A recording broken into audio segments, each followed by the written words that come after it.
যেমন ধরুন আমরা সবার আগে যদি স্ট্যাটিস্টিক্স নিয়ে আমরা একটু ভাবি, এর বাইরে ওপিডি এবং ইনডোর অ্যাডমিশনস এগুলো চালু করার পর হসপিটালে কি অভিজ্ঞতা, এখন কীরকম পেশেন্ট আমরা পাচ্ছি, কীরকম প্রোফাইলের পেশেন্ট পাচ্ছি, কীরকম পেশেন্ট বেশি আসছে, মানে রোগটা সম্পর্কে সরাসরি খবরটা তো আপনি ডাক্তারের কাছ থেকেই ভালো পাবেন, কারণ ডাক্তাররাই বলতে পারবে আপনাকে যে কীরকম কীরকম রোগীর সংখ্যা কত আসছে, কত পার্সেন্টেজে আসছে।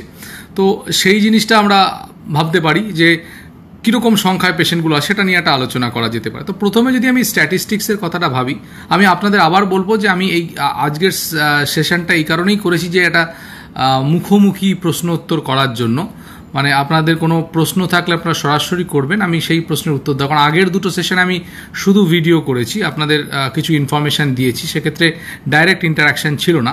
তো এক্ষেত্রে আমি চেষ্টা করেছি এটা ডাইরেক্ট ইন্টারাকশান করার, যতটা সম্ভব আমি প্রশ্নের উত্তরগুলো দিতে পারবো। তো প্রথমে যদি আমরা এই ব্যাপারটাতে আসি, স্ট্যাটিস্টিক্সের ব্যাপারটা নিয়ে আলোচনা করি, তো রিসেন্ট কিছু ব্যাপারটা রয়েছে। রিসেন্ট কিছু ব্যাপারে আমরা দেখতে পাচ্ছি যে মিডিয়াতে ফ্ল্যাশ হচ্ছে যে ভারতবর্ষ এখন ইটালিকে ছাড়িয়ে গেছে, স্পেনকে ছাড়িয়ে গেছে, এরকম কথা বলা হচ্ছে যে আমাদের সংখ্যা প্রচুর বেড়ে গেছে। তো ডেফিনেটলি আমাদের সংখ্যা বেড়েছে, আমাদের নাম্বার অফ কেসেস অনেকটাই বেড়েছে। তো নাম্বার অফ কেসেস বাড়লে আমি আপনাকে একটাই পরিসংখ্যান শুধু বলবো, বা একটা তুলনা করার কথা বলবো। ধরুন আমার পাড়ায় 50 জন লোকের করোনা পজিটিভ এলো, ধরুন আমার পাড়ায় 50টা লোকের করোনা পজিটিভ এলো, আর গোটা উত্তর 24 পরগনায় 50টা লোকের করোনা পজিটিভ এলো। দুটো কি এক হতে পারে? যদি দুটো এক না হয়, তাহলে ইতালিতে 50টা রুগীর বা 2.5 লক্ষ রুগীর করোনা পজিটিভ হওয়া আর ভারতবর্ষে 2.5 লক্ষ রুগীর করোনা পজিটিভ হওয়ার মধ্যে ততটাই পার্থক্য রয়েছে। তার কারণ একটা দেশের জনসংখ্যা 6 কোটি মাত্র, আরেকটা দেশের জনসংখ্যা 130 কোটি, তার মানে 22 গুণ আর কি। তাহলে এক্ষেত্রে যেটা বুঝতে হবে যে শুধুমাত্র নাম্বার অফ কেসেস দিয়ে ব্যাপারটাকে বললে হবে না, পার পপুলেশন কতগুলো কেস হচ্ছে সেটা একটা বড় ফ্যাক্টর। যাই হোক, যত নাম্বার অফ টেস্টিং বাড়বে তত কিন্তু আমাদের নাম্বার অফ কেসেস বাড়তে থাকবে। তো এটাতে খুব একটা প্যানিক হওয়ার কিছু নেই।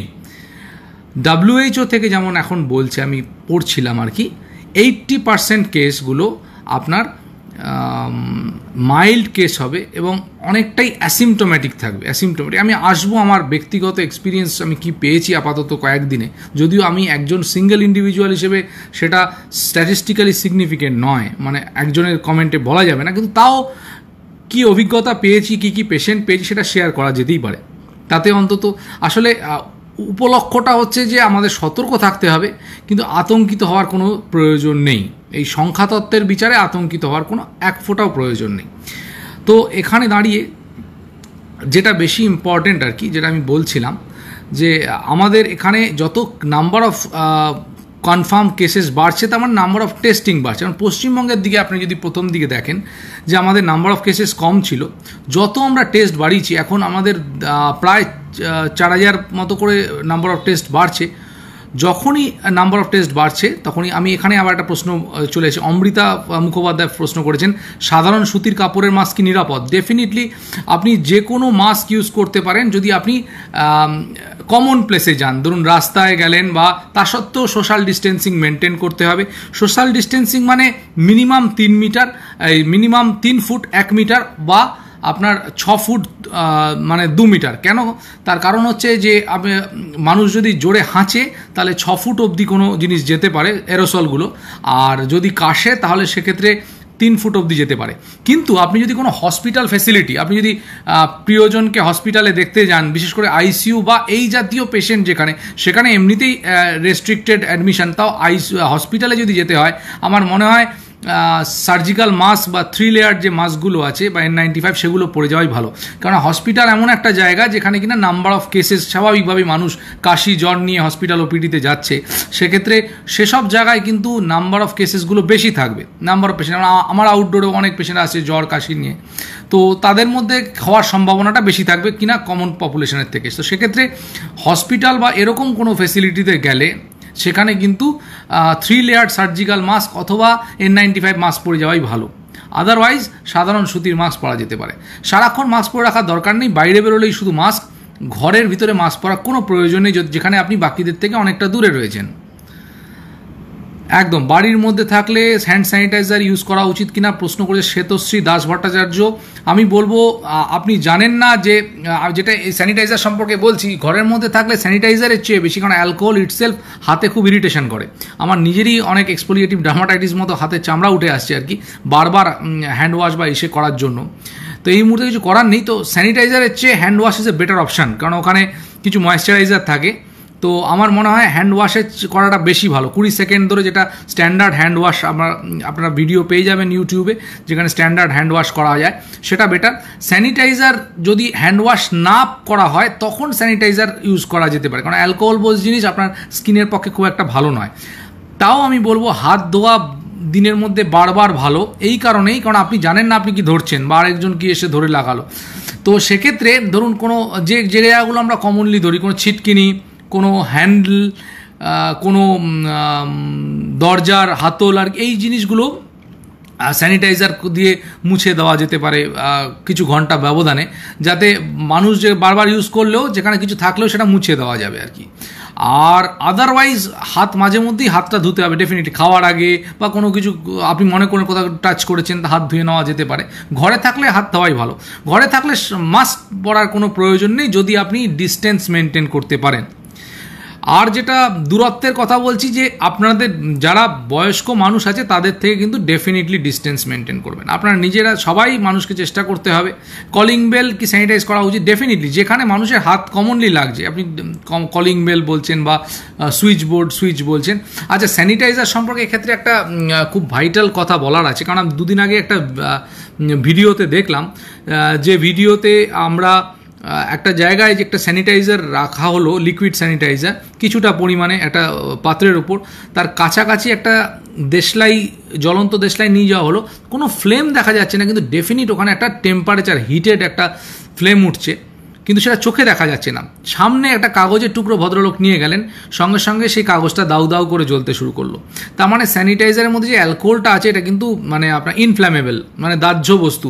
সুতরাং বেশি পরিমাণ স্যানিটাইজার, কোনো জায়গায় যদি স্যানিটাইজার অ্যাপ্লাই করেন অনেকটা পরিমাণ লিকুইড হয়ে গেল, সেটা ওয়াইপ আউট করে দিতে হবে, মানে মুছে দিতে হবে। কেন কি ওইখানটায় কোনোভাবে যদি কোনো আগুন লাগে তা ওখান থেকে কিন্তু একটা সেই ফ্লেম কিন্তু দেখা যাবে না পরিষ্কার, মানে এমন হোয়াইটিশ, মানে একটা ইনভিজিবল ফ্লেম হবে, কিন্তু কাছে কিছু গেলে সেটা জ্বলে যেতে পারে, এরকম একটা সম্ভাবনা আছে। আমি একটা ভিডিওতে একটু আগে দেখলাম, কিছুক্ষণ আগেই দেখলাম। তো স্যানিটাইজার যেখানে যেখানে দরকার ডেফিনেটলি স্যানিটাইজার দিয়ে ওয়াইপ করে দিতে হবে, জায়গাটা ড্রাই করে দেওয়ার চেষ্টা করতে হবে, মানে স্যানিটাইজার দেওয়ার পর জায়গাটা মুছে দিতে হবে। আচ্ছা, যে এই বিষয় নিয়ে আমরা আলোচনা করছি, তো আর যে ব্যাপারটা আমরা এতক্ষণ ধরে বলছিলাম আর কি, নাম্বার অফ কেসেস। তো পশ্চিমবঙ্গে যখন নাম্বার অফ কেসেস আমাদের বাড়ছে, তার কারণ আমরা নাম্বার অফ টেস্টসগুলো বাড়িয়ে দিচ্ছি। যদি তাই হয় তাহলে আমরা যদি 130 কোটি ভারতীয়র কোনোভাবে টেস্ট করতে পারি, নাম্বার অফ টেস্ট যদি আমরা করতে পারি, তাহলে দেখা যাবে যে 2.5 লক্ষ বা 2,60,000 আমাদের কেস হয়েছে, তার চেয়ে অনেক বেশি সংখ্যক কেস ভারতবর্ষে হয়ে রয়েছে। তার কারণ আমরা যদি টেস্টগুলো বাড়াতে পারি, এবং কেননা সাবক্লিনিক্যাল বা যাদের কোনো অ্যাসিমটোম্যাটিক, যাদের কোনো সিমটম নেই, এরকম পেশেন্ট অনেক বেশি থাকছে। আমি আমার নিজের ব্যক্তিগত এক্সপিরিয়েন্সও আমি কিছুক্ষণ বাদেই শেয়ার করব। তো এই যদি সিনারিও হয়, তাহলে সেক্ষেত্রে আমাদের কি হচ্ছে, কোনো কেস ফ্যাটালিটি রেট যদি আমি দেখি, মানে মৃত্যু হার, সেক্ষেত্রে কিন্তু যত নাম্বার অফ পেশেন্টস বাড়বে, মানে নাম্বার অফ কেসেস বাড়বে, আর মৃত্যুর সংখ্যাটা উপরে থাকবে, মানে যেটা লব বা নিউমারেটারে থাকবে, ডিনোমিনেটরে থাকবে আমার হচ্ছে নাম্বার অফ কেসেস। তাহলে যত নাম্বার অফ কেসেস আমার বাড়বে, যেটা কিনা অলরেডি বেশি, এবং আমরা যে পরিমাণ ডিটেক্ট করেছি তার থেকেও বেশি পরিমাণ কেস হয়েছে, এ বিষয়ে কোনো সন্দেহ নেই। কেননা এতটা ডিটেক্ট করা সম্ভব না, আপনি কত টেস্ট আর করবেন, যতই বাড়ান না কেন, করলে ডেফিনেটলি ভালো। তো নাম্বার অফ কেস যত বেশি হবে, ডেফিনেটলি আমাদের কেস ফ্যাটালিটি দেখবেন আরও কম। তাহলে পশ্চিমবঙ্গে যখন আমরা দেখছিলাম, আমাদের চিন্তার কারণ হয়ে গেছিলো যে প্রায় 10% ডেথ রেট দেখাচ্ছিল, যখন প্রথম দিকে মৃত্যুহারটা দেখছিলাম হু হু করে মৃত্যুহার বাড়ছে। সেক্ষেত্রে আজকের ডেটা যেটা হলো, আজকে 4.7, মানে 5-এর তলায় নেমে আসছে পশ্চিমবঙ্গের মৃত্যুহার। তার কারণ নাম্বার অফ কেসেস বাড়ছে, এবং উল্লেখযোগ্যভাবে আরেকটা যেটা ইম্পর্টেন্ট পয়েন্ট, যেটা মৃত্যুর যে সংখ্যাটা সেটা সেই হারে বাড়ছে না। This is a good sign, মানে আমরা নাম্বার অফ কেসেস বেশি করছি, প্রচুর টেস্ট করছি, যা আমাদের থেকেও হয়তো বেশি টেস্ট আমরা অনেকে করছে, কিন্তু যত টেস্ট হচ্ছে তার মধ্যে যে পজিটিভ আসছে সেই পজিটিভের পার্সেন্টেজটা অ্যাপ্রক্সিমেটলি মানে 100 জনকে টেস্ট করলে 2 থেকে 3 জন পজিটিভ আসছে। 4000 টেস্ট করা হচ্ছে, সেখানে দাঁড়িয়ে গিয়ে আমাদের অ্যাপ্রক্সিমেটলি 300, 350, 400 জন পজিটিভ আসছে এই মুহূর্তে। তো সেই পজিটিভের মধ্যে পার ডে এখন দেখা যাচ্ছে 7 জন, 8 জন, 9 জন, 10 জন এরকম করে মৃত্যু হচ্ছে। যে কোনো মৃত্যুই দুঃখের, কিন্তু যদি আমি স্ট্যাটিস্টিক্যালি অ্যানালিসিস করি সেক্ষেত্রে কিন্তু সংখ্যাটা বাড়ার জন্য আমাদের আলটিমেট ডেথটা পার্সেন্টেজটা অনেকটা কম হয়ে আসছে। এই কথাগুলো বলার প্রয়োজনীয়তা এই কারণেই, কারণ এখন মিডিয়াতে আপনার বিশেষ করে টেলিভিশন মিডিয়া, প্রিন্ট মিডিয়াও কিছুটা মানুষ একটা আতঙ্কের মধ্যে পড়ে যাচ্ছে যে এইবার লকডাউন উঠে গেছে, এবার সবাই কাজে চলে গেছে, আর কিছু করার নেই, এখন সব শেষ হয়ে যাবে। ব্যাপারটা এরকম একেবারেই এরকম নয়। যদিও প্রত্যেকটা মৃত্যু আটকানোর আমাদের চেষ্টা করতে হবে, প্রত্যেকটা মৃত্যুই বেদনাদায়ক এবং প্রত্যেকটা মানুষকে বাঁচানোর আমাদের চেষ্টা তো করতেই হবে, কিন্তু এরকমটা একেবারেই নয় যে লকডাউন উঠে গেল, সবাই কাজে চলে গেল মানে একদম সব কিছু হাতের বাইরে চলে যাবে। ব্যাপারটা তা নয়। কিছু জিনিস আমরা অলরেডি আগের ভিডিওগুলোতে আমরা এ নিয়ে আলোচনা করেছি যে কী কী করলে আমরা এখান থেকেও আমরা জিনিসটা ছড়ানো থেকে দূরে থাকতে পারি। তো এর বাইরে যেটা আমার পার্সোনাল এক্সপিরিয়েন্স, আমি যে হসপিটালে গিয়ে যেটা দেখেছি সেটা আপনাদের সাথে শেয়ার করি।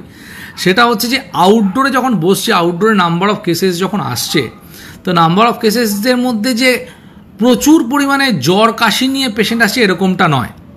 এবং আমাদের এখন ডাক্তারি যারাই অ্যাকিউট রেসপিরেটরি ইনফেকশানের কোনো সিমটমস, মানে যে কোনো রেসপিরেটরি ইনফেকশানে কোনো মানুষের কাশি হচ্ছে, জ্বর আছে, এরকম ক্ষেত্রে আমরা করোনা টেস্ট পাঠাচ্ছি। এবং করোনার সেই পেশেন্টগুলোর মধ্যেও কিন্তু করোনা পজিটিভ হওয়ার সংখ্যাটা খুব একটা বেশি কিন্তু পাচ্ছি না, পার্সেন্টেজ হিসেবে যদি ধরি। এই ব্যাপারটা আরও পরিষ্কার হবে যখন জুন মাসের লকডাউনটা আমাদের উঠে গেল, এই প্রথম থেকে লকডাউন আনলক ফেজ 1 শুরু হলো। আগামী 2-3 সপ্তাহটা প্রচণ্ড ভাইটাল এই সেন্সে, আগামী 2-3 সপ্তাহে আমরা এই মানুষ সবাই যে একে অপরের সাথে কাজে বেরোচ্ছে, এসে যাচ্ছে, এই অবস্থায় আমাদের দেখতে হবে যে নাম্বার অফ কেসেস বাড়ছে কিনা। নাম্বার অফ কেসেস বাড়ার ক্ষেত্রে একটা বলতে পারি যে আমি যদি টেস্ট না করি কেস কী করে আমি ধরবো, কিন্তু অ্যাসিমটোমেটিক বা মাইল্ড যেটা ইনফেকশন সেই কেসগুলো হয়তো ধরা টেস্ট না করলে সম্ভব না। কিন্তু আপনি যদি আগের কথা ভেবে থাকেন যে বিগত 2-3 বছর ধরে আমাদের ডেঙ্গিতে যে সিনারিও হয়েছিল আমাদের এইসব অঞ্চলে, তখন কিন্তু আপনি এমনও আমি আউটডোরে পেয়েছি যে আমার যখন অ্যাডমিশন হচ্ছিল আমার আন্ডারে, দেখা গেল 10-12 জন ভর্তি হচ্ছে, তার জন্য 12 জনের মধ্যে 10 জনেরই জ্বর, তারপর দেখা যাচ্ছে তার মধ্যে 10 জনের মধ্যে 8 জনেরই ডেঙ্গু, মানে NS1 রিঅ্যাক্টিভ আসছে। তো এই ব্যাপারটা কিন্তু সেই সময় পেয়েছিলাম। তাহলে যখনই কোনো জিনিস মহামারী হবে, আপনি টেস্ট না করতে পারেন, রিপোর্ট আপনি টেস্ট না করলে পজিটিভ হয়তো আসবে না, কিন্তু রোগের সিমটমসগুলো কোথায় যাবে? আমার অঞ্চলে অন্তত আমি জানি, আমি যে অঞ্চলে বিলং করি, আমার আশেপাশে অন্তত 3-4 জন লোকের করোনা পজিটিভ পাওয়া গেছিল। আনফর্চুনেটলি একজন বয়স্ক মানুষ মারা যান। তো বাকিদের যারা তারা সুস্থ হয়ে ওঠেন। এবং উল্লেখযোগ্য এটাই যে তার আশেপাশের যে লোকজন আছে, ইভেন তাদের বাড়ির লোকজনকেও যখন টেস্ট করা হয় সেই টেস্ট কিন্তু নেগেটিভ আসে। এবং ঘটনাটা এই অঞ্চলে বা আমার পাড়ায়, আমার পাশের পাড়ায়, এখানে প্রায় 3-4 জন করোনা রোগী পাওয়া গেছে। কিন্তু সেই 4 জন যে করোনা রোগী, এমন নয় যে একদম স্ট্রিক্ট লকডাউন ইউজ করা হয়েছে। আমরা নিজেরাই জানি, নিজেরা বুকে হাত দিয়ে বলতে পারবো যে যেভাবে বলা হয়েছিল সেভাবে কিন্তু আমরা লকডাউন মেনটেন করিনি। তা সত্ত্বেও কিন্তু আমি বলবো যে হু করে যে সংখ্যাটা বাড়া উচিত ছিল সেটা কিন্তু হয়নি। হয়তো কিছুটা সংখ্যা বেড়েছে, আমরা সেটা অ্যাসিমটোমেটিক বা সাবক্লিনিক্যাল থাকার জন্য সেই রোগীগুলোকে ধরতে পারিনি। এদের থেকে ছড়ানোর সম্ভাবনা আছে, যে কারণে আমরা বলছি যে আইসোলেশন থাকা দরকার, যে কারণে আমরা বলছি সোশ্যাল ডিস্টেন্সিং। কিন্তু আমি রোগটার গুরুত্ব নিয়ে বলছি যে রোগটার কেস ফ্যাটালিটি কিন্তু সেরকম হলে তো, যদি সিমটম খুব বেশি হতো তাহলে কিন্তু তো একটা গোটা পাড়া জুড়েই সবার জ্বর কাশি শুরু হয়ে যেত, যেমনটা কিনা ডেঙ্গুর সময় আমরা পাচ্ছিলাম, একটা গোটা পাড়ার অনেক লোকের জ্বর এসছে। সেরকম কিন্তু এখনও পর্যন্ত আমরা দেখতে পাইনি, যদিও এখনও পর্যন্ত বলার সে সময় আসেনি। কেননা এর পরে যখন হচ্ছে আমাদের এই আনলকিং শুরু হলো, তার কয়েক সপ্তাহ পরে পরিস্থিতিটা কোন দিকে যায়, তখন নাম্বার অফ পেশেন্টস কীরকম বাড়ে, তখন আপনাদের এই ঘটনাগুলো আসছে কিনা, মানে জ্বর কাশির পেশেন্ট অনেক বেড়ে যাচ্ছে, তাহলে কিন্তু বুঝতে হবে যে ভাইরাস কিন্তু তার মতো রয়েছে। কিন্তু বিগত কয়েকদিন আমার নিজের হসপিটাল অ্যাডমিশনেও আমি দেখছি যে পেশেন্টগুলো র্যাদার শ্বাসকষ্ট নিয়ে আমার আন্ডারে ভর্তি হয়েছে, সেই পেশেন্টগুলোর করোনা, আমরা প্রত্যেকটা পেশেন্টের করোনা পাঠিয়েছি, তো সেই পেশেন্টের করোনা কিন্তু পজিটিভ আসেনি। র্যাদার একজন, মানে ধরুন 1-8জন পেশেন্ট যার পজিটিভ এসছে, তাদের কোনো চেস্ট শ্বাসকষ্ট বা জ্বর সেরকম কিছু ছিল না, হালকা জ্বর, যেটা চেস্ট ডিসকমফর্ট বলছিলেন, একটা বুকের মধ্যে টাইটনেস বলছিলেন, যে ঠিক ভাল লাগছে না, এবং patient completely well and good. শুধু তাই না, এরকম কন্ডিশন ক্লিনিক্যালি পুরো স্টেবল, তার করোনার রিপোর্ট পজিটিভ এসেছে। অথবা আমার যারা সার্জন বন্ধুরা আছেন, তারা অপারেশনের আগে এখন করোনা টেস্ট অনেকে করে নিচ্ছেন, কারণ surgery is a high risk procedure, অনেকক্ষণ ধরে এক্সপোজার হবে, তো করোনা টেস্ট যাচ্ছে, দেখা গেছে গল ব্লাডার স্টোন অপারেশন করতে এসছেন, তার করোনাটা পজিটিভ এসছে, কিন্তু কোনো সিমটম নেই। তার মানেটা কি, যে প্রচুর পেশেন্ট রয়েছে যারা কিনা অ্যাসিমটোমেটিক বা সাবক্লিনিক্যাল স্টেজে রয়েছে, যেটা হুয়ের রিপোর্ট, মানে হুয়ের ডেটা অনুযায়ী প্রায় 80% লোক এরকম থাকবে, এবং এই পেশেন্টগুলোই বেশি পাচ্ছি। আর একটা যেটা দেখলাম, যে আমার যারা সিওপিডি পেশেন্ট রয়েছে, মানে যাদের ফুসফুসের সমস্যা আছে, ক্রনিক অবস্ট্রাকটিভ পালমোনারি ডিজিজ, তার মধ্যে ঘটনাচক্রে তাদেরও একজনকে আমি করোনা পজিটিভ পাই। এবং অদ্ভুতভাবে একটা সিওপিডি পেশেন্টে আমি কি এক্সপেক্ট করি আর কি, সিওপিডি পেশেন্ট মানে তার ফুসফুসের কন্ডিশন একদমই ভালো না, ইস ইনহেলার ডিপেন্ডেন্ট, ইনহেলার ছাড়া তার হয় না, তার মধ্যে যদি করোনা ফুসফুসের মধ্যে যায়, এবং কমন পিপুল, এমন নয় যে তার বাকি, এবং এত কোমরবিডি, ওল্ড এজ, মানে 70 এজ 70 উইথ সিওপিডি একটা পেশেন্টের করোনা, তার মধ্যে যদি করোনা ঢোকে, তো ইটস মানে ইট উইল বি ডেডফুল সিচুয়েশান। কিন্তু দেখা গেল সেই পেশেন্ট একদম অ্যাসিমটোমেটিক, যে সেই সমস্যা নিয়েই আসেনি। তো এটা একটা, আমি জানি না এই কয়েকটা পেশেন্ট দেখে কমেন্ট করাটা, বাকি ডাক্তাররা এ নিয়ে যদি যত তাদের এক্সপিরিয়েন্স আমি শেয়ার করা যেতে পারে, কিন্তু এই কয়েকটা দিকে একটা জিনিস অন্তত আমি মনে করছি, যে হয়তো ভাইরাসটার ভিরুলেন্স, মানে ওর তীব্রতাটা হয়তো আস্তে আস্তে কমে আসতে পারে বা কমে আসছে, তার জন্যই হয়তো যে পার্সেন্টেজ হবে, এই কটা রুগী দেখে কমেন্ট করা মুশকিল, বা এই মুহূর্তে দাঁড়িয়ে কমেন্ট করা মুশকিল। হয়তো আগামী কয়েক সপ্তাহ বাদে আরও বেশি ফিগারটা পরিষ্কার হবে যে কতজন পেশেন্টস। কিন্তু আমি এক্ষেত্রে ওই ডেঙ্গুর কথাটাই বলবো, যদি ডেঙ্গুর সময় যেমন পাড়ায় পাড়ায় জ্বর সবার লেগেছিল, যে সময়টা যে অঞ্চলগুলোতে হচ্ছিল, সেরকম কিন্তু যে কাশি সর্দির প্রচুর পেশেন্ট চলে আসছে, জ্বর আসছে, এরকম কিন্তু এখনও পাচ্ছি না, যদিও পুরোপুরি বলার মতো সময় আসেনি। মাস্ক সম্পর্কে বলছি, ঘরের মধ্যে কিন্তু আলাদা করে মাস্ক পরে রাখার কোনো মানে হয় না, ঘরের মধ্যে পরবেন না, রাদার মাস্ক ইউজ করলে কিছু কিছু সমস্যা হতে পারে। সুতরাং যখন প্রয়োজন বাইরে বেরোচ্ছেন তখনই মাস্ক পরুন। অনেকে মাস্ক যেভাবে ইউজ করছেন আর কি, কানে ঝুলিয়ে রাখছেন, চিনের তলায় ঝুলিয়ে রাখছেন, প্রপারলি যদি মাস্ক না ইউজ করেন, আপনার নস্ট্রিল মানে আপনার নাক মুখ যদি না ঢাকা দেয়, তাহলে আর ওই মাস্ক পরা না পরার কোনো পার্থক্য থাকে না। চোখে চশমা, ডেফিনেটলি চোখে চশমা পরার প্রয়োজন রয়েছে, বা এখন কিছু গগলস পাওয়া যায়, আপনার 0 পাওয়ারের চশমা পাওয়া যেতে পারে, যারা চশমা নেই আর কি, কারণ চোখ থেকেও কিন্তু ছড়াতে পারে। চোখ থেকে কোথায় ছড়াবে আর কি, বেসিক্যালি যেখানে এরোসল জেনারেট হচ্ছে। এমনি কমন পিপুলের মধ্যে কোনো সিক্রিশন যদি চোখে যায়, তাহলে সেখান থেকে ডেফিনেটলি ছড়াতে পারে। হসপিটাল অঞ্চলে ডেফিনেটলি চশমা পরে যাও, চোখটা কভার করার দরকার রয়েছে যেভাবেই হোক, যেখানে কিনা বিভিন্ন রকম নেবুলাইজার, অ্যারোসল এগুলো জেনারেট হচ্ছে আর কি। তো এইভাবেই আমি মূল বিষয়টাতে যেভাবে আসছি আর কি, যে করোনা যেভাবে মিডিয়াতে রয়েছে, যে একদম পুরো ভারত হু হু করে করোনা কেস বাড়ছে, ডেফিনেটলি সংখ্যা বাড়ছে, তার কারণ আমার পপুলেশনটাও বিশাল বড়। তো আমার যদি 1% ভারতে, যদি কেন আপনি একটা জিনিস ভেবে দেখবেন, যে ভারতে ব্যবসা নিয়ে আসতে চায় ভারতে, কেন 130 কোটি পপুলেশানে আপনি যদি 1% মাল বিক্রি করতে পারেন, তাহলে আপনার 1.3 crore সেল হয়ে যাবে। তো এটাই হচ্ছে ব্যাপার, ভারতের পপুলেশন এত বেশি, সেখানে বাকি ওই ছোট দেশগুলোর সাথে মানে আপনার এই সংখ্যা বিচার করলে সেটা হবে না আর কি। তো সেক্ষেত্রে দাঁড়িয়ে আমাদের এই মুহূর্তে যেটা করণীয়, আমরা অলরেডি বিভিন্ন জায়গায় আলোচনা করা হয়েছে, যে আপনাদের যখন বাইরে বেরোচ্ছেন সোশ্যাল ডিস্টেন্সিং মেনটেন করা, মিনিমাম 6 ফুট দূরত্বে রাখার চেষ্টা করা, কিন্তু এখন হচ্ছে না আর কি।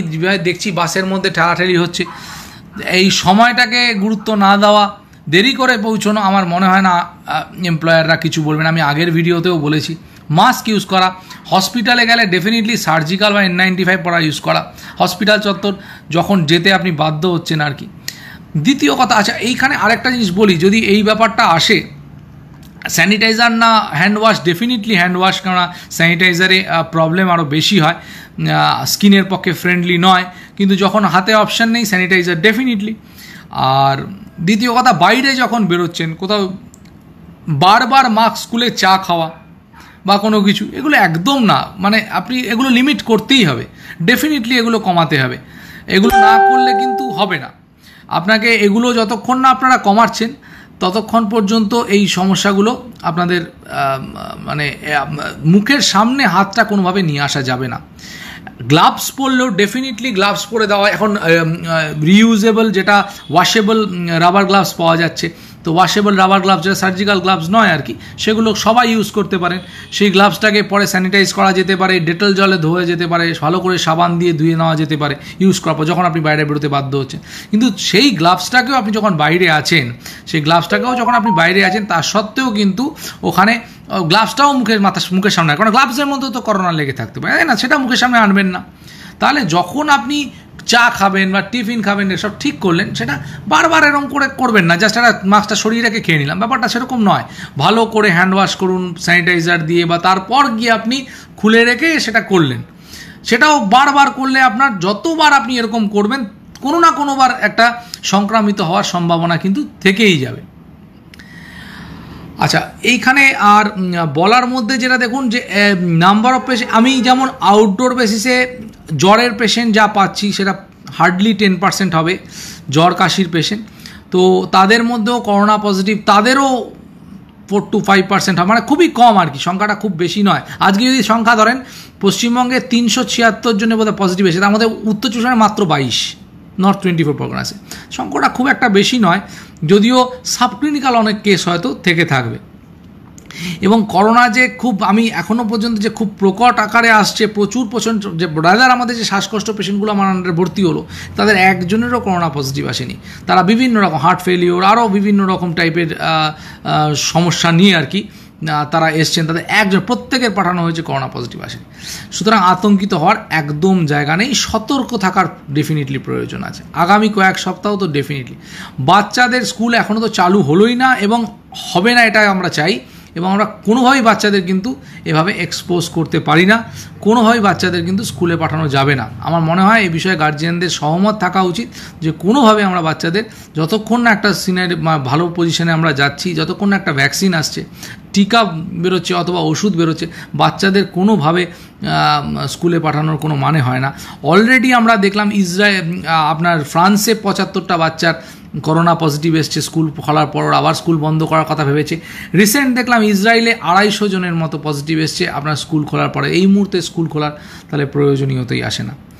তো আমি চেষ্টা করলাম কিছু কিছু জিনিস নিয়ে আলোচনা করতে। আমি বেসিক্যালি স্ট্যাটিস্টিক্সের ব্যাপারটাই বললাম, নতুন যে সিনারিওগুলো পাচ্ছি সেগুলো বললাম, একটু নজরে রাখুন, তাহলেই বুঝতে পারবেন কোন দিকে যাচ্ছে। শুধু সংখ্যা তত্ত্বের দিকে তাকালে হবে না, সংখ্যা ডেফিনেটলি ইম্পর্টেন্ট, কিন্তু সংখ্যার মধ্যে অনেক জাগলারি আছে, পার্সেন্টেজ আপনাকে ভাবতে হবে। সুতরাং যেটা ইম্পর্টেন্ট আর কি, আমরা যদি আশেপাশটা দেখি তাহলেই কিন্তু আমরা পরিষ্কার বুঝতে পারবো। আমার বক্তব্য সিম্পল, লকডাউন যখন খুলে গেল, এখন থেকে কিন্তু এক্সপেক্টেড যে নাম্বার অফ কেসেস বাড়বে, নাম্বার অফ কেসেস যদি বাড়ে তাহলে আপনিই নিজে দেখতে পারবেন যে আপনার আশেপাশে প্রত্যেকটা বাড়িতেই কিন্তু কাশি জ্বর, এই হসপিটালে যাওয়া লেগেই রয়েছে। যদি সেটা না হয় তাহলে বুঝতে হবে যে ভাইরাসের ভিরুলেন্সটা কমছে, কারণ ডেফিনেটলি ভাইরাসটা ছড়াবে। ছড়ানোর পরও যদি না করতে পারে, যেমন ধরুন আমি একটা common cold virus, rhino virus ধরুন, যে একজনের যদি বাড়িতে কারো ঠান্ডা লাগে, সেই থেকে বাড়ির প্রত্যেকটা একজন হাঁচি কাশি শুরু হলো, তারপর সেই থেকে কমনলি যেটা আমরা দেখতাম, তার ওয়াইফের হলো, বাচ্চার হলো, সবার হলো, আশেপাশে যারা যারা কাছাকাছি এসে সবারই ঠান্ডা, এত ছোঁয়াচে। তো কিন্তু তার জন্য আমাদের ডাক্তার দেখানোরও প্রয়োজন হয় না, একটা অ্যান্টি হিস্টামিনিক হয়তো ডাক্তারবাবুকে দেখালে এটা দিল, তাতে সেরে যায়। অনেকে ডাক্তারি দেখায় নিজে থেকেই কন্ট্রোল হয়ে যায়। তো আমরা আশা করব যদি করোনা ওই জায়গায় পৌঁছে যায়, আস্তে আস্তে ভিরুলেন্সটা ওখানে গিয়ে নেমে আসে, তাহলে তো সেটা ভয় পাওয়ার কিছু থাকবে না। কারণ এত ছোঁয়াচে জিনিস, ডেসপাইট অল আপনি মাস্ক, স্যানিটাইজেশন, সোশ্যাল ডিস্টেন্সিং, তারপরও দুজন মাস্ক পরার পরও 6 ফিট ডিস্টেন্স মেনটেন করার পরও 1.5% ডেফিনিট চান্সেস থাকে কোনো করোনা পজিটিভ থেকে আরেকজনের কাছে করোনা ছড়ানোর। সুতরাং কোনো কিছু অ্যাবসলিউট নয়, 100% নয় যে এটা করলে আর হবেই না আমার, সেরকম নয়। সুতরাং সেক্ষেত্রে সতর্ক পুরো মাত্রায় থাকতে হবে, হ্যান্ড ওয়াশিং করতে হবে, মাস্ক পরতে হবে, ডিস্টেন্স মেনটেন করতে হবে। তারপরও এটা যে ছড়িয়ে যাচ্ছে তার কারণে একটা প্রচণ্ড ছোঁয়াচে ভাইরাস, যে কারণে আমাদের লকডাউন করতে হয়েছিল, যাতে হু করে কেস না বাড়ে। কেস বেড়েছে কিন্তু একটা সার্টেন পার্সেন্টেজে স্লো রেটে বেড়েছে, সে কারণে কিন্তু আমরা এখনও পর্যন্ত লড়াই করতে পারছি। যেমন ধরুন আমি ডাক্তার, আমার কাছে যদি আজকে 10টা রুগী আসে দেখানোর জন্য যে জ্বরের, আমি যত এফেক্টিভলি তাকে দেখতে পারবো। আমার সামনে যদি 500 রুগী চলে আসে, তাহলে আমার পক্ষে দেখাটা ইটস ভেরি ডিফিকাল্ট একবারে। সুতরাং আমরা প্রস্তুত যতক্ষণ না হতে পারছি, ততক্ষণ যদি সেই ফ্লোটা না আসে, এবং যদি কারো এরকম সিমটম হয়, কি সিমটম নিয়ে যদি একটু আলোচনা করি, কি সিমটম যদি হয়, আপনারা যদি কোনো প্রশ্ন থাকে ডেফিনেটলি কমেন্ট সেকশানে করতে পারেন, আমি উত্তর দেওয়ার চেষ্টা করব।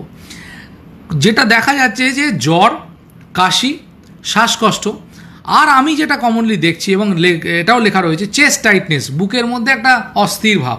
ঠিক শ্বাসকষ্ট নয়, ঠিক কাশিও খুব একটা বলছে না, বুকে একটা অস্বস্তি ভাব। এরকম আমি দু একজন পেশেন্টকে পেলাম যাদের কিনা আর কোনো সিমটম নেই, শুধু একটা চেস্টে একটা, আমরা ভাবছিলাম যে কার্ডিয়াক কিছু কিনা, একটু বয়স বেশি, আমরা সিরিয়াল ইসিজি করলাম, ইসিজিতে কোনো সমস্যা আছে কিনা, ট্রপটি করে দেখলাম যে কার্ডিয়াক কিছু, ইকো করে দেখলাম, আলটিমেটলি করোনা পজিটিভ বেরোলো। এরকম সিমটমসগুলো থাকে। রেদার গলা ব্যথা, নাক দিয়ে জল ঝরা বা রাইনোরিয়া যেটাকে বলি, নাক দিয়ে, এই সিমটমসগুলো কম থাকে। অনেক পেশেন্টেরই জিভের স্বাদ আর নাকের গন্ধ এটা চলে যায়, এটা ডকুমেন্টেড। তো এই জিনিসগুলো মোটামুটি কোনো ইন্দ্রজিৎ পাল, হ্যালো ইন্দ্রজিৎ, তুমি বলে মোটামুটি কোনো নতুন ভাইরাসের ভিরুলেন্স কমতে কত, এরকমভাবে বলা মুশকিল, এটা একদম নোবেল, কেউই বলতে পারছে না। তবে দেখো ইতালির ফিগার দেখো, ইতালি যে কন্ডিশনে গেছিলো, আজকে আমি দেখছিলাম ইতালিতে এখন ডেথ রেট প্রায় বোধহয় ইতালিতে পার ডে মাঝখানে 2,500, 3,000, 5,000 করে ডেথ হচ্ছিল। আজকে বোধহয় খুব সম্ভবত 70-72 জন। স্পেনে যেখানে আজকে একজন মাত্র, আমি একটু আগে আমি ডেটাগুলো পরিষ্কার করার জন্য এই লাইভে আসার আগে দেখছিলাম, তো এখন স্পেনে একজন মারা গেছেন আজকে। তার মানে এটা কমবে, ডেফিনেটলি কমছে। ওখানে এই প্রসঙ্গে বলা ভালো যে ইউরোপে বা আমেরিকায় যে স্ট্রেনের ভাইরাসটা, করোনা ভাইরাসের ডিফারেন্ট স্ট্রেন হয়, এখন এগুলোর একটা জিন থাকে, জিনের মধ্যে ডিফারেন্ট মিউটেশন হয়, ডিফারেন্ট নিউক্লিক অ্যাসিডগুলো চেঞ্জ হয়ে একটা ডিফারেন্ট শেপ নেয়, তার ফলে তার উপর ডিপেন্ড করে তার ভিরুলেন্স, মানে সে কতটা শক্তিশালী হবে। তো দেখা গেছে ইউরোপ বা আমেরিকায় যে শক্তিশালী ভাইরাস আছে, ভারতে কিন্তু অতটা শক্তিশালী ভাইরাস ঢোকেনি। সেই কারণেই ভারতে হেলথ ফ্যাসিলিটি ওদের চেয়ে বেটার না হওয়া সত্ত্বেও মৃত্যু আর কম। আরও অনেকগুলো ফ্যাক্টর আছে। এবং শুধু যে ভাইরাসটা একবারই মিউটেটেড হচ্ছে তা না, বারবার মিউটেশন হচ্ছে, এবং মিউটেশন হওয়ার জন্য আইদার ওর পাওয়ার বাড়তেও পারে, পাওয়ার কমতেও পারে। এবার সেটা মানে জেনেটিক অ্যানালিসিস বা ওই বায়োটেকনোলজির লোক ছাড়া বলা মুশকিল, মানে টেস্ট না করে।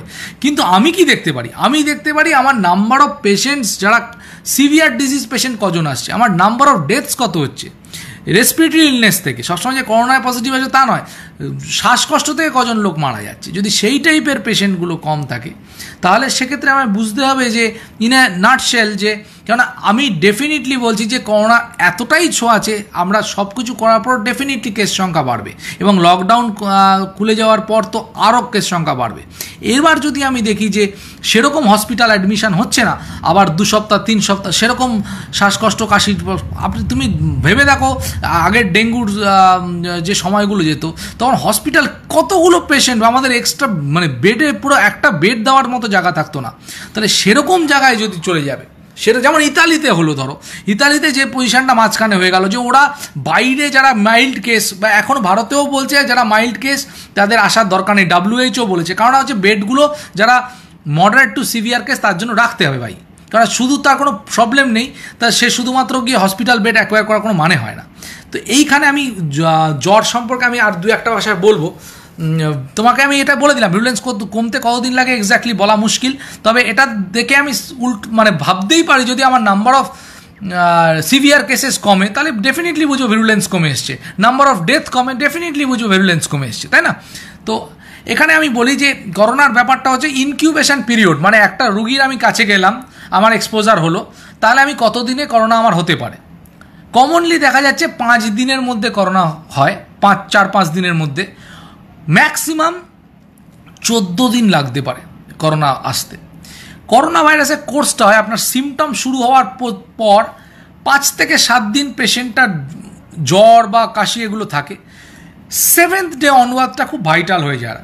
যেমন ধরুন ডেঙ্গুতে আমরা যখন দেখতাম, ডেঙ্গুতে 4th, 5th, 6th ডে খুব ভাইটাল যেত, 4th, 5ম দিন ওই সময়টাই জ্বর কমার পর তখনই হচ্ছে হঠাৎ করে একটা ইনফ্ল্যামেটরি রেসপন্স হতো, হঠাৎ করে প্লেটলেট নামতে শুরু করতো, বিপি ফল করতো। তেমনি এক্ষেত্রেও আমি যদি দেখি, এক্ষেত্রেও দেখা যায় জ্বর কমার পর ওই 6-7 ডে থেকে একটা শ্বাসকষ্ট, বা অনেকে শ্বাসকষ্ট কমপ্লেন করছে না কিন্তু হাইপক্সিয়া মানে স্যাচুরেশন দেখছি, অক্সিজেন স্যাচুরেশন ফল করে যাচ্ছে, এই সিনারিওগুলো 7 দিনের পর থেকে শুরু হচ্ছে।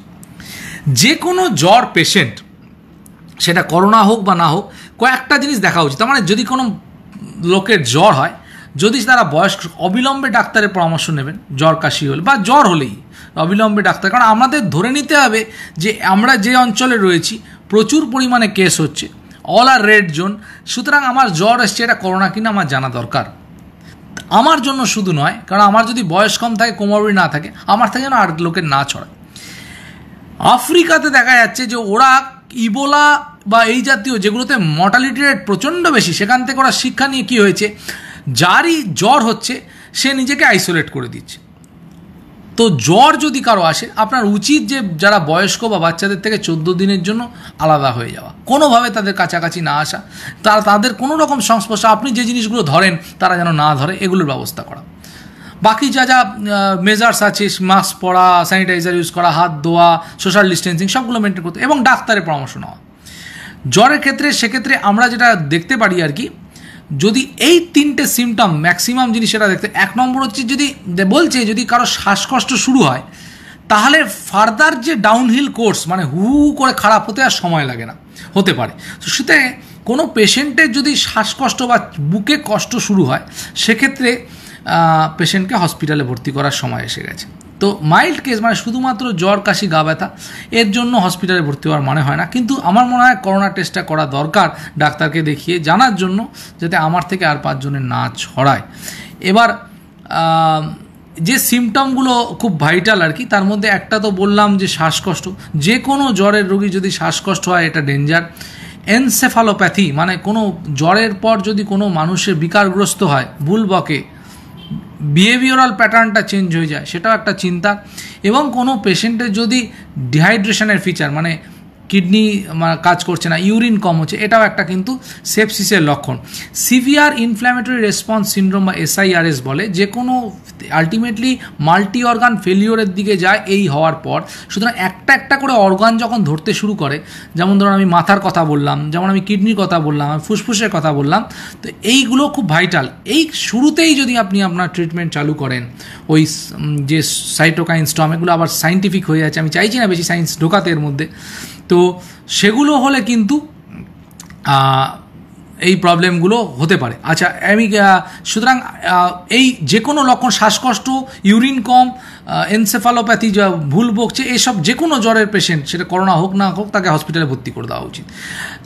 শ্রীমন্তী দে কমেন্ট করে, 1.5 বছরের বেবিকে বাড়িতে বারবার হ্যান্ড ওয়াশের প্রয়োজন হয়, যেহেতু ওরা বিভিন্ন, দেখুন হ্যান্ড ওয়াশ ডেফিনেটলি, স্যানিটাইজার না ইউজ করে ভালো, ময়েশ্চারাইজারওয়ালা। বেবির ক্ষেত্রে ডেফিনেটলি ভাবতে হবে, তার স্কিন কিন্তু আরও সফট। সুতরাং বেবি যে কোনো, বলছে তো অ্যাডভার্টাইজ করেই বলছে, যে কোনো হ্যান্ড ওয়াশ দিলেই দ্যাট ইজ এনাফ, যে কোনো আপনার সাবান ইউজ করা যেতে পারে। তো বেবি ফ্রেন্ডলি যে সাবানগুলো আছে সেগুলো মাঝে মধ্যে ইউজ করা যেতেই পারে। তবে এটা ঠিক যে বাচ্চাদের ক্ষেত্রে করোনার প্রকোপটা কিন্তু তুলনায় কম হয়, যদিও আমাদের সতর্ক ডেফিনেটলি থাকতে হবে, এবং এতে উচ্ছ্বাসের কোনো কারণ নেই। তবে এটা একটা স্বস্তিদায়ক যে বাচ্চাদের মধ্যে এর ভিরুলেন্সটা ডেফিনেটলি কম হয়। তমাল দলুই বলেছেন, is there any medicine guidelines given by ICMR for COVID? দেখুন, আইসিএমআর থেকে যে মেডিসিন গাইডলাইন দিয়েছে সেগুলো সবই প্রোফাইল্যাক্সিসের জন্য বলা হয়েছে এবং ভর্তি পেশেন্টদের জন্য। সাধারণ মানুষ নিজে ওভার দ্য কাউন্টার কোনো ওষুধ কিনে খাবেন না। যে ওষুধের নামগুলো আপনারা শুনছেন, হাইড্রক্সিক্লোরোকুইন, হ্যাঁ, হাইড্রক্সিক্লোরোকুইন যাদের খেতে হচ্ছে, যেমন আমি নিজে হাইড্রক্সিক্লোরোকুইন আমার খেতে হচ্ছে, এটা কিন্তু হার্টের ডেফিনেটলি এবং কারো কারো দীর্ঘকালীন খেলে রেটিনার সমস্যা হতে পারে, হার্টের রুগীদের দেওয়া ডিফিকাল্ট, সাডেন কার্ডিয়াক অ্যারেস্ট হতে পারে, এবং হাইড্রক্সিক্লোরোকুইন ডোজ অনুযায়ী খেতে হয় এবং শুধুমাত্র যাদের বলা হয়েছে তারা খাবে। নিজে ওভার দ্য কাউন্টার কিন্তু একদম কিনে খাওয়ার প্রয়োজন নেই। Inflammatory modulated drugs definitely working against কোভিড-19, আমি এই মুহূর্তে বলার মতো জায়গায় নেই, কিন্তু এটা ঠিক যে বিভিন্ন স্টাডিতে দেখা যাচ্ছে হাইড্রক্সিক্লোরোকুইন যারা হেলথ স্টাফ আছে, যারা একদম সামনে, nursing staff, health care workers, আপনার ওয়ার্ড বয়েজ, ডক্টরস যারা সামনে যাচ্ছে, তারা হাইড্রক্সিক্লোরোকুইন প্রোফাইল্যাক্সিস নিলে তাদের মধ্যে নাম্বার অফ কেসেস এবং নাম্বার অফ ডেথস কমছে। তার মানে কিন্তু ডেফিনেটলি হাইড্রক্সিক্লোরোকুইন একটা সাধারণ ট্যাবলেট নয়, সেটা কমন পিপুলদের ইউজ করা কোনো মানে হয় না, যদি না সে কোনো করোনা আক্রান্ত রুগীর রিলেটিভ হয় বা তার কাছে চলে গিয়ে থাকে, সেক্ষেত্রেও গাইডলাইন অনুযায়ী দিতে হবে। এবং আইসিএমআর যে গাইডলাইন দিচ্ছে, WHO আগে বলল আমার যে পূর্ববর্তী যে আমার হাইড্রক্সিক্লোরোকুইনের কোনো রোল নেই, এখন আবার সেই হাইড্রক্সিক্লোরোকুইনে ফিরে এলো যে না, আমরা টেস্টগুলো চালাবো। তো আইসিএমআর গাইডলাইন আমার মনে হয় বেশি scientific, we can follow that, okay. যারা হেলথ কেয়ার পার্সোনাল আছেন, আর যারা কমন পিপল, ডেফিনেটলি আপনারা কোনো ওষুধ ডাক্তারের পরামর্শ ছাড়া এক ফোঁটা খাবেন না, তাতে হিতে বিপরীত হতে পারে।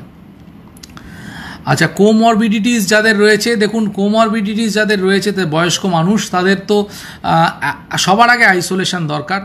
তবে আমি বলছি, আমি যেটা আশার ব্যাপার, যদিও 2-3টে কেস দেখে বলাটা কমেন্ট করা উচিত নয়, আমি কিন্তু বয়স্ক পেশেন্টদের দেখছি করোনা পজিটিভ আসছে, কিন্তু পেশেন্ট খারাপ নয়, মানে পেশেন্টের সেরকম সিমটোম্যাটিক্যালি খারাপ নয়। তো এটা হয়তো ভিরুলেন্স কমার দিকের লক্ষণ হতেও পারে, আমি জানি না। তো সেটা আগামী 1 মাসের মধ্যে হয়তো আমাদের কাছে পিকচারটা আরও পরিষ্কার হয়ে যাবে যে কোন দিকে ব্যাপারটা যাচ্ছে। তো এই 1 মাস অন্তত আরও সাবধানে থাকুন, এবং এরপরও আরও যতক্ষণ না আমাদের ভ্যাকসিন বেরোচ্ছে বা ওষুধ বেরোচ্ছে সাবধানে থাকার। তো আমরা আশা করব যে বাই নেচার এই ভাইরাসের ভিরুলেন্স হয়তো কমতে পারে। আচ্ছা, এখানে বলে রাখা ভালো, হাইড্রক্সিক্লোরোকুইনের ব্যাপারটা আমি বললাম। ইমিউনোমেট্রিক কোনো ওষুধই কিন্তু ডাক্তার, কোমরবিডিটি যেটা বলছি, কোমরবিডিটি নিয়ে যেটা আলোচনা করছি, দেখা গেছে প্রেশার, সুগার এবং হার্টের রোগ, সিওপিডি, এই পেশেন্টগুলোর মধ্যে মৃত্যু হারটা ডেফিনেটলি বেশি। সেক্ষেত্রে সেই পেশেন্টদের কিন্তু আমরা আগেই সোশ্যাল ডিস্টেন্সিংয়ের মধ্যে রাখবো। এবং আমাদের সিওপিডি পেশেন্টস রয়েছেন, অ্যাজমা রয়েছেন, ডেফিনেটলি ইনহেলার কন্টিনিউ করুন, একদম ইনহেলারটা বন্ধ করার চেষ্টাই করবেন না, কেননা এই সময় এমন সিচুয়েশান হতে পারে যে আপনার যেহেতু পলিউশনের মাত্রা কমে আসছে, শ্বাসকষ্টটা তুলনায় কম হচ্ছে, কিন্তু ডু নট ডিসকন্টিনিউ, কারণ ইনফ্লামেশনটা থেকে যাবে, সেটা কিন্তু আরও ক্ষতি করবে যদি করোনা ইনকেস ঢুকে যায়। যারা কার্ডিয়াক পেশেন্ট আছেন, তা আপনার ওষুধপত্র কন্টিনিউ করুন। মাঝখানে একটা AC inhibitor, ARB, angiotensin receptor blocker নিয়ে একটা কনফিউশন হচ্ছিল, কিন্তু সেটা নিয়েও এখনও বলেছে যে বলার মতো জায়গায় আমরা নেই। আপনারা যে যা ওষুধ খাচ্ছেন সেটা কন্টিনিউ করুন, কিছু বন্ধ করতে যাবেন না নিজে থেকে, ডাক্তারের পরামর্শ ছাড়া। সুগার ডেফিনেটলি, দেখুন সুগার পেশেন্ট, সুগার যদি তার HbA1c যদি 7-এর তলায় কেউ নামাতে পারে, he is already as good as non sugar patient. সুতরাং আপনাদের সুগার টাইটলি কন্ট্রোল করলে that will be enough. Ankur Bose question করেছেন, সোডিয়াম হাইপোক্লোরাইড দিয়ে কি আদেও কোভিড ভাইরাস মারা যায়? সোডিয়াম হাইপোক্লোরাইড দিয়ে HIV ভাইরাস অবধি মারা যায়, যেটা কিনা বেশি টাফ, যেটা কিনা সাধারণ হ্যান্ড ওয়াশে যাবে না। সুতরাং সোডিয়াম হাইপোক্লোরাইড দিয়ে ডেফিনেটলি কোভিড ভাইরাস মারা যেতে পারে। সাধারণ আপনার কি বলে সাবান দিয়েই কোভিড ভাইরাস মারা যেতে পারে। সমস্যাটা সেখানে না, সমস্যাটা হচ্ছে প্রচণ্ড ছোঁয়াচে। HIV তো আর হাত মেলালে ছড়ায় না, সুতরাং সেটাতে কোনো ভয় নেই। একজন HIV রোগী যদি আপনার হাতে যদি আপনি হ্যান্ডশেক করেন, তাহলে তো আপনার ছড়াচ্ছে না। কিন্তু একটা করোনা রোগীর যদি হাতে করোনা লেগে থাকে, আপনি হাতে ধরলেন, ধরে নাকের সামনে নিলেন, তাহলে ডেফিনেটলি ছড়ে গেল। Sodium hypochlorite definitely it's a very strong solution, এবং যেটা ডেফিনেটলি কোভিড ভাইরাসকে মারতে পারে, এটা নিয়ে কোনো প্রশ্নই নেই।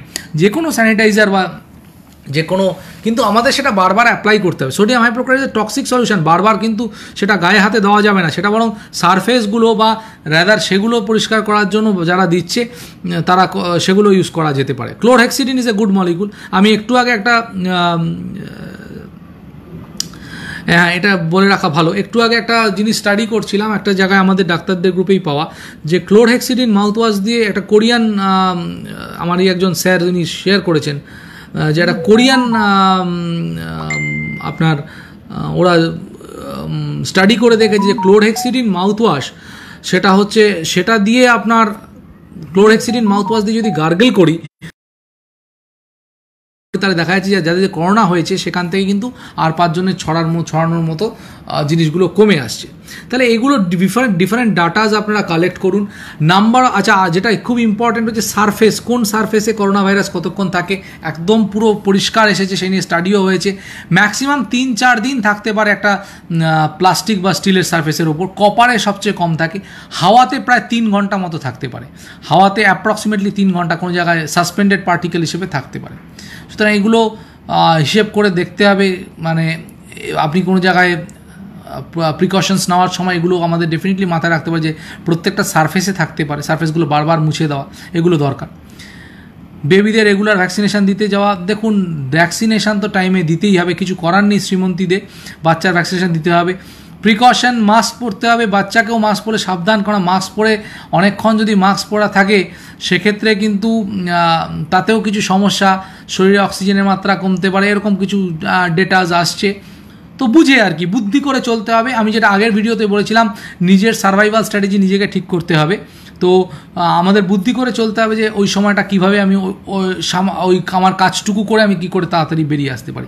রেগুলার ভ্যাকসিনেশান দিতে তো ডেফিনেটলি যেতে হবে, কারণ আমি করোনা করতে থাকছি, ওদিকে বাকি যেগুলো ইম্পর্টেন্ট, আপনার diphtheria, pertussis, tetanus, polio, measles, এগুলোও তো ভালো জিনিস নয়, এগুলোর টিকা আছে, ডেফিনেটলি এগুলো দিতে হবে, এগুলো বন্ধ করার সময় নয়। আচ্ছা, আর এদিকে অনেকক্ষণ ধরেই আমি বলে যাচ্ছি কন্টিনিউয়াস, তো সেক্ষেত্রে আশা করি কিছু অন্তত ইনফরমেশান আপনাদের দিতে পারলাম।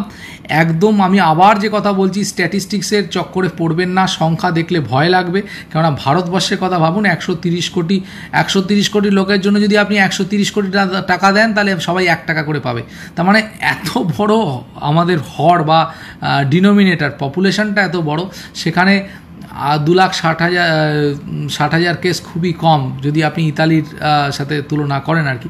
যাই হোক, যত সংখ্যায় কম হয় ততই মঙ্গল, এবং আমাদের সাবধানতা অবলম্বন করতে হবে, কিন্তু প্যানিক করার, কারণ আমি দেখতে পাচ্ছি ধরুন বহু লোক থাকছে, আমি আমার নিজের বাড়িতেও দেখছি যে আমার বাবা মা বলুন বা যে কোনো বয়স্ক লোক খুব প্যানিকের মধ্য দিয়ে যাচ্ছেন। বিশেষ করে এই টিভি চ্যানেলসগুলো, নিউজ চ্যানেলসগুলো যত দেখছে একটা অ্যাংজাইটির মধ্য দিয়ে যাচ্ছেন।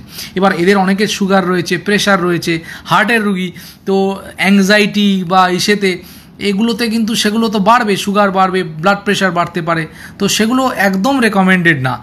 এখনও পর্যন্ত এরকম বলার মতো জায়গা আসেনি। আমি কি দেখছি যে আমার হসপিটালগুলো ফ্লাডেড হয়ে যাচ্ছে? একদমই না।